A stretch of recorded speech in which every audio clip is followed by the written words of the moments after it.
Dalamlah Roh Maha Kudus, bentara cinta Sang Kristus, tolong kami jadi saksi membawa cinta ilahi.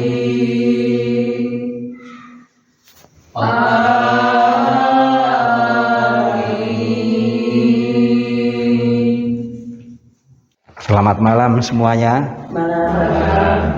Saya bersyukur dibawa oleh Mas Mulyana ke tempat ini. Bagi saya ini sebuah sukacita. Juga bersyukur bisa berjumpa dengan umat di sini. Memang tidak memberitahu sebelumnya, karena memang rencana datang tidak memberitahu. Saya itu merenungkan mengenai perjalanan kita semua. Mau tidur? Oh, saya kira mau tidur. Ya. Kita ini kan diberi kemampuan untuk berjalan mundur, juga diberi kemampuan untuk berjalan maju. Betul enggak? Betul. Tapi kita kesininya saya yakin berjalannya maju. Begitu juga nanti ketika pulang. Ketika pulang saya yakin kita jalannya juga maju. Kalau kita renungkan memang hidup itu bagusnya seperti itu. Hidup itu bagusnya memang untuk maju. Maka kita harus merenung kemajuan dalam hal apa yang mau kita buat. Saya merenungkan lagu yang tadi dibawakan oleh para penyanyi senior. Kan kita ini penyanyi senior toh. Minimal wajahnya itu kelihatan ini penyanyi senior. Orang-orang yang sudah punya jam terbang dalam hal tarik suara, di samping juga tarik tambang. Tadi ada syair yang bagus. Datanglah Roh Maha Kudus, tolonglah kami jadi saksi. Datanglah Roh Maha Kudus, tolonglah kami jadi saksi. Jadi ceritanya kita ini sekarang sedang menyiapkan hati supaya bersama Roh Kudus kita maju dalam hal menjadi saksi. Menjadi saksi itu seperti apa? Itu ada dalam Injil tadi. Injil itu berkisah mengenai Yesus yang sedang berdoa. Di dalam doa itu Yesus melaporkan kepada Bapa bahwa ia telah memuliakan Allah melalui pekerjaan-pekerjaan yang ia selesaikan. Jadi Yesus itu diberi pekerjaan, Yesus diberi tanggung jawab, dan itu diselesaikan. Diselesaikan berarti dikerjakan dengan sebaik-baiknya. Kita ini adalah orang-orang yang punya tanggung jawab. Yang terpenting bagi kita bukan soal tanggung jawab itu pada akhirnya ada masa baktinya. Kita menghitung waktu kapan ya selesainya, boleh saja. Tapi kita belajar dari Yesus, maju, memuliakan Allah Bapa dengan cara melaksanakan tanggung jawab sebaik-baiknya. Yesus itu waktu disalibkan mengatakan sudah selesai.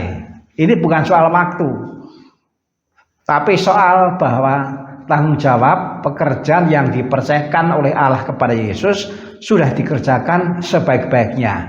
Sudah selesai, karena sudah selesai dikerjakan, bukan masa baktinya, bukan, tapi tanggung jawabnya sudah dikerjakan sebaik-baiknya. Nah, kita ini kan punya tanggung jawab kan. Di rumah kita punya tanggung jawab, di lingkungan punya tanggung jawab, di gereja punya tanggung jawab, di masyarakat juga punya tanggung jawab. Kalau kita merenung banyak tanggung jawabnya. Nah, saya yakin kalau kita betul-betul membuka hati, maka Roh Kudus itu akan menolong kita untuk maju dalam hal menjadi saksi seperti Yesus, maju dalam hal mengerjakan sebaik-baiknya tanggung jawab yang cukup banyak kepada kita. Semoga kita juga sekaligus dimampukan untuk mengatur waktu, mengatur energi, karena waktu kita terbatas, energi kita terbatas. Nah, harapannya adalah supaya kita bisa mengelola sebaik-baiknya, utama untuk mengerjakan yang memang menjadi tanggung jawab kita sebaik-baiknya. Kita sering mendengar ada orang yang justru waktunya habis, justru tenaganya habis untuk ngurus hal-hal yang sebenarnya bukan tanggung jawabnya, atau mungkin hal-hal yang tidak penting. Kan ada toh, misalnya ada orang yang waktunya habis-habisan untuk main HP yang tidak penting. Sekarang ini mudah-mudahan kita semakin bijaksana lah. Nanti dalam doa ada 7 karunia Roh Kudus. Yang paling berbobot dari 7 karunia Roh Kudus itu nomor 1. Datanglah roh hikmat, roh kebijaksanaan. Nah, mudah-mudahan kita sungguh-sungguh dijiwai oleh roh hikmat, roh kebijaksanaan, supaya kita bisa mengelola waktu dan energi kita yang terbatas untuk sungguh-sungguh mengerjakan yang menjadi tanggung jawab kita sebaik-baiknya. Itulah yang harus kita usahakan, menjadi saksi seperti Yesus, mengerjakan yang menjadi tanggung jawabnya sebaik-baiknya. Tuhan memberkati. Amin. Saya berterima kasih. Saya menemukan hal yang baik untuk dipertimbangkan. Saya kagum karena kita mulai tepat waktu. Ternyata kegiatan lingkungan tak terkecuali doa seperti novena malam hari ini. Ketika tepat waktu, lalu semua itu menjadi mudah untuk menyesuaikan. Ya kan? 1. Yang kedua, kita ini berdoanya 25 menit. Ternyata doa yang tidak lama itu memang juga terasa lebih khidmat. Saya kok melihat bahwa cukuplah doa itu nggak usah terlalu lama. Yang terlihat oleh saya malam hari ini, baru mulai sudah ada 2 orang yang menguap.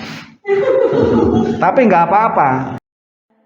Saya merasa itulah cara Tuhan memberitahu kepada saya. Ingat, umat itu yang datang sudah seharian bekerja, sudah lelah. Maka bagus kalau 1 dimulai tepat pada waktunya. Yang kedua, jangan lama-lama. Baru mulai saja sudah ada yang menguap. Saya kira ini juga menjadi bahan pertimbangan untuk ke depan. Karena ada orang yang merasa kalau doa minimal harus 1 jam. Ya. Itu menyiksa. Tambah ngantuk. Jadi sudah bagus. Saya juga mau belajar. Saya kan melihat sendiri.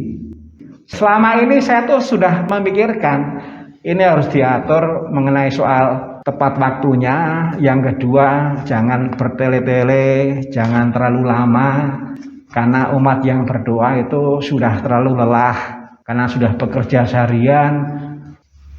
Ini temuan bagus, jadi ini bisa kita syukuri ya Mas ya. Ya. Jadi lanjutkan tepat waktu, lalu nggak usah lama-lama. Saksi